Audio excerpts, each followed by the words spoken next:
Hi everyone, I hope you're all okay. I'm just going to be jumping straight in today. We're going to be doing a really quick lesson on some blues chords that I think you might find really useful, and something just to kind of dress up your blues playing a little bit, give you something a bit more to have a go with, add to your vocabulary, that kind of thing. We're going to be in the key of A, basing this around a 1-4-5 progression, so using dominant 7th chord, so the A7, D7 and E7. And that's the E7 shaped A chord, and then A7 shaped D and E7. Don't worry if you don't know what all that is, as long as you know these shapes. I'll put a little diagram on the screen so you can kind of follow along. This lesson is really aimed at people that can play a little bit already, so if you're a complete beginner, this might go over your head a little bit. I'm really aiming it at people that have already learned a bit of blues. You can play bar chords probably okay if you can strum pretty well, and if you understand what a 1-4-5 progression is, that's going to make things easier. But by all means, have a go if you feel that you could kind of get your fingers around it. So the first thing we're going to do is we're going to look at this A7 chord, and we're going to look at two alternatives for this A7 chord. Instead of playing this full 6-string bar chord here, we're just going to break it down to the core elements of the chord. So we're using two kind of simple shapes. The first one is like a D shape, and that's going to be here at the 5th fret of the D string, the 6th fret of the G, and the 5th fret of the B string, the flat 7, the 3rd and the 5th of the chord. And then we're going to use the thumb to put the A note in the bass. Okay? And then the second shape we're going to be using for the A7 chord is this little 3-note voicing, which is a root note, a 3rd, and the flat 7 of the chord. That's the 7th fret of the D string, which is the note A, the 6th fret of the G string, which is the note C sharp, and then the 8th fret of the B string, which is the note G. Okay, so that gives us two shapes. It gives us this first one and then this second one.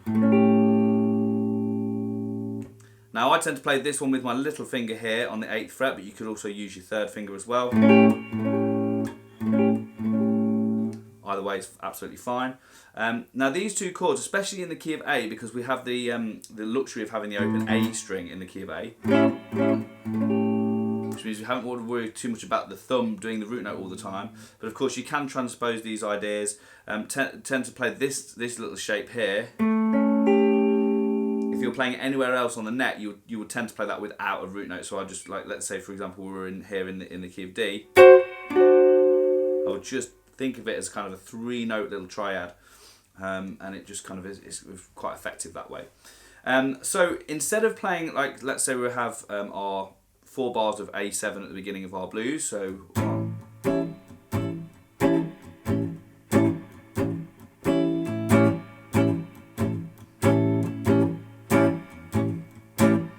Okay, so instead of just playing that one chord for the whole of the 4 bars, we're going to alternate between those two new shapes. So bar 1, we're going to play this shape, and then we're going to play the second shape for bar 2, back again for bar 3, and then back again to that. So we're basically alternating between the bar 1, 2, 3 and 4. So that should sound something like this.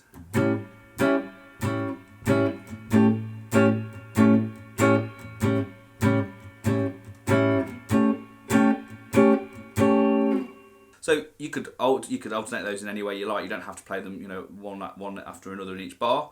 You could play one chord for the whole of the first 3 bars. That works quite well, and then just change on the last bar.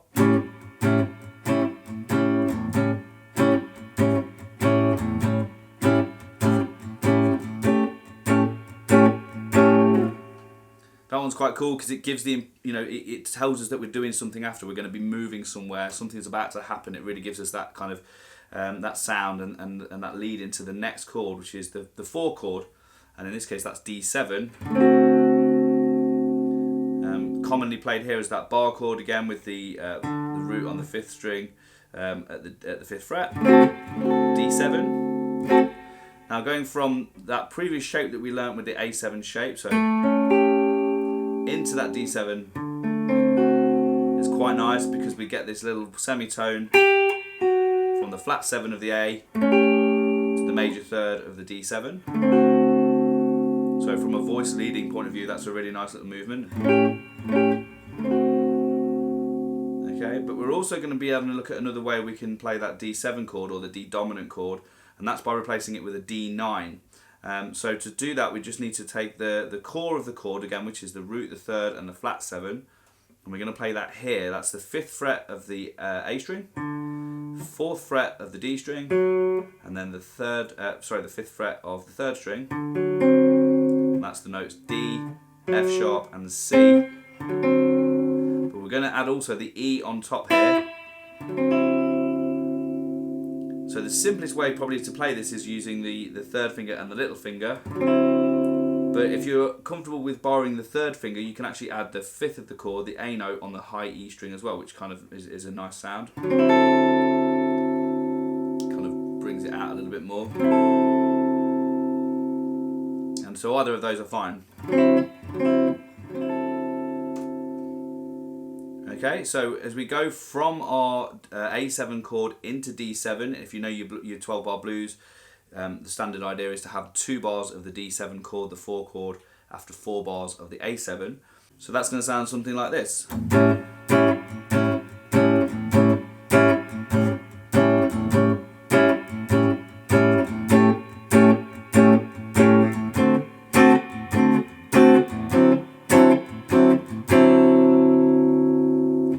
Okay, so I think you probably know where this is going to be going next. We're going back to our A7 chord, and this is going to be at 2 bars of that. You can pretty much play either voicing here, and also you could play that full A7 chord as well.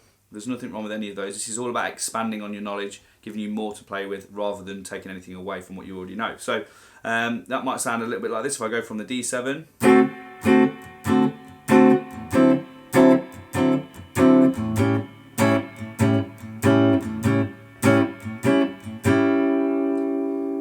Which then brings us to our 5 chord, and in the case of an A blues, that would be an E7.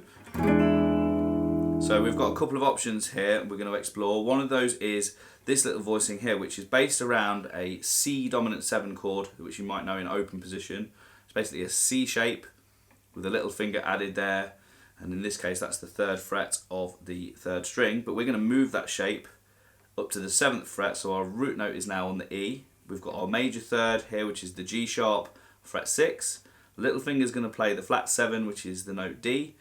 And then our 1st finger will play the octave, that's on the 5th fret of the B string. So that sounds like this. Okay, we've also got, of course, our A7 shape, E7 chord at the 7th fret. And we also can use the an E9 chord, so using the same shape that we just learned for the D9, we can now play that for an E9, just 2 frets higher than where we were. So again, you can see now we've got 3 options for that E7 chord. This E7 voicing here, E9, or that E7 there. 3 different types of chord, all the same chord effectively, but all slightly different sounding, so it gives us a bit of variation. Now that's only going to happen for 1 bar, so we're going to play that for 1 bar, and then to a D7 or our D9 for a bar, and then back to A7 for a bar, and then finally finishing on an E7 for a bar. You could of course play A7 for 2 bars there and continue with the blues. It's kind of up to you, but we're going to play E7, D7, A7, E7. So that should sound something like this.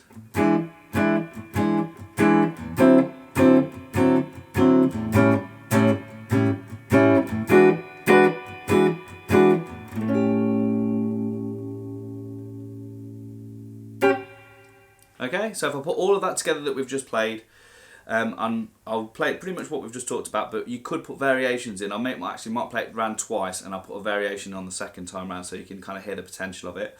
So here we go. 1, 2, 3, 4.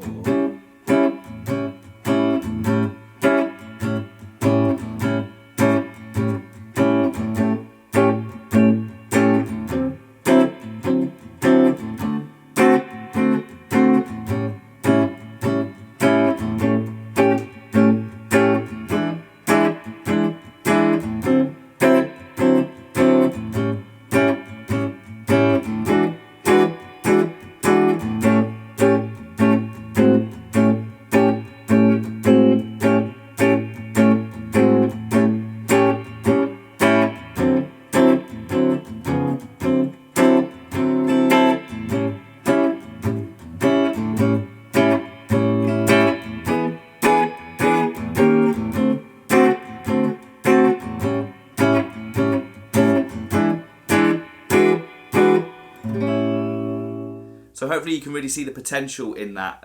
It really does give you many, many different options when it comes to playing a standard 12-bar blues. You can really put some variation into the sequence just by using a few of these different chord shapes. So you obviously need to practice them, and to get them under your fingers you need to be really confident using the shapes so that you can throw them in as and when you feel like it. You might also have noticed that I was doing some leading in from a semitone above or below the fret. So for example, if we're playing the A7,